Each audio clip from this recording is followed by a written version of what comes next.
Hi, my name is Mike Freitas, and I'll be going over some details from the Risk and Return Assignment for Peachtree, Case A. First of all, let's take a quick look at the securities that we'll be dealing with. You have the one-year Treasury bond, which is a guaranteed 8% return on investment. You have the electricity utility, TECO, which does better the economy is. You have the Gold Hill stock, which actually does better the worse the economy is.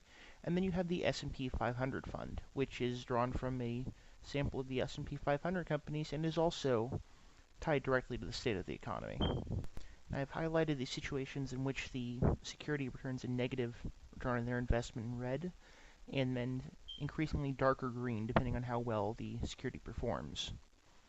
If you notice, both TECO and S&P 500 perform the same way, which will actually be important later when looking into diversification. Now to move on, we'll take a look at T-bonds. The United States Treasury bond is pretty much the basis for the risk-free rate. The return that an investor is going to get is independent of the economy, and they know exactly what they're going to wind up with going in.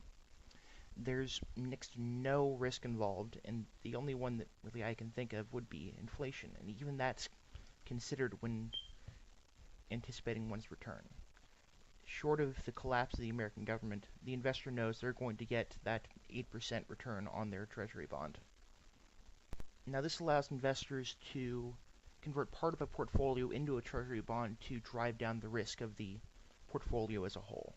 And while it may reduce their expected return, it does have the benefit of significantly reducing the risk involved. Now, in addition, you can see investors will mix stocks that are independent of one another to reduce their risk, as will be shown in the next slide. Now in this case, what we're looking at is a portfolio made up of stocks from TECO and Gold Hill. As you'll recall earlier, the two behaved in essentially opposite manners, where one would do better when the economy did well, and the other would do better when the economy did poorly. So what we've done is we've made a portfolio combining the two, and what you see is that the return winds up being an average of the returns from the two stocks. However, when you mix the two, the risk involved gets significantly lower. So what you wind up seeing is that in situations where TECO would lose the investor money, Gold Hill makes up for it with an above-average return. This allows the investor to gain a more consistent return on their investment and makes it a much safer way to get one's money. However, you do have to keep in mind that you can't just pick any two stocks out of a hat, combine them, and watch your risk reduce, as will be shown with the next pair. Now in this case, you have a situation where the two stocks have a strong correlation. Both TECO and the S&P 500 move in the same direction under different circumstances.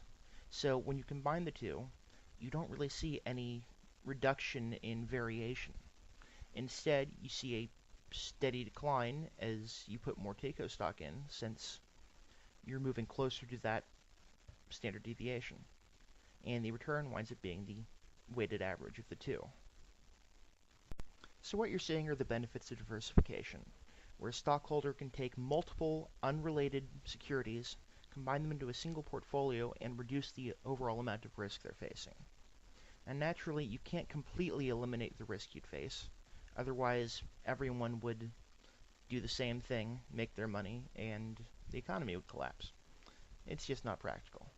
So what you have two different types of risks. You have the diversifiable risk, which is generally specific to that company, and that can be reduced to essentially zero when you mix enough securities in. And then you have that remaining risk that's the market risk. That's the amount that you're going to face no matter what. Now, you'll see in the picture below what happens is that that first security you add in has a major impact on the risk they face, and each one provides a little bit less, until finally you're seeing virtually no benefit from adding in additional securities. It tends to happen around the 50-ish mark. So what you want to do is you want to get multiple securities that aren't related, for reasons shown before, and combine them into a single portfolio so that you maximize your return for a given level of risk. Now, over time, you can generally figure out how an individual stock will behave relative to the market as a whole. This allows you to compare a stock's performance and riskiness to the market and generate the return that you expect to receive. This is done by calculating a stock's beta, which allows you to look at the market as a whole, compare it, and figure out what your expected rate of return will be.